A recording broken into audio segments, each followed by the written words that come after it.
आई शपथ! एवढा मोठा कांड झालेला आहे. मी काढायला घेतली मधल्या बरणीमध्ये लाल तिखट आणि ते गेलं माझ्या नाकात.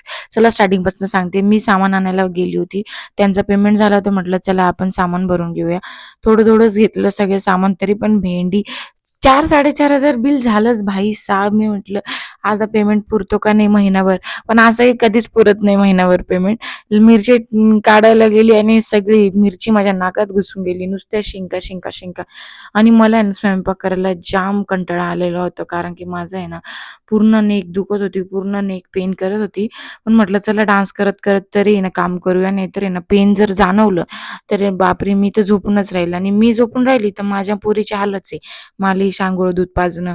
त्याच्यामुळं मी झोपून राहिल्यावर काहीच होणार नाही. म्हटलं स्वयंपाक करायला पाहिजे. मग मस्तपैकी डान्स करता-करता मी पोळीचा काला बनवून घेतला.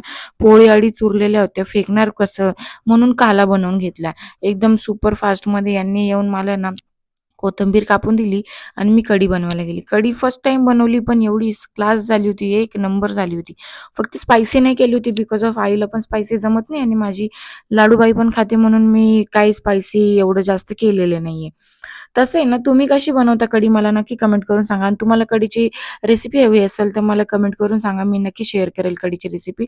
इथे मी फटाफट भांडे घासून घेतले आणि मला भांडे कधी सुटतच नाही. भांड्यांचं आणि माझं खूप अतूट नाते असं वाटते. माझ्यासाठी भांडे गच्च भरलेले राहतं. मी तर मला असं वाटतं कामवाली बाई आहे. आईने पण स्वयंपाक केला तर भांडे बेसिंगमध्ये असेच पडलेले राहतात. मलाच घासायला लागतं. मीनी बी स्वयंपाक केला तर भांडे असेच पडले राहतात. हिच्या पप्पांनी पण काही केलं तर ते तर अख्खा राडा काढतात. पूर्ण सामान काढून ठेवतात बाहेर.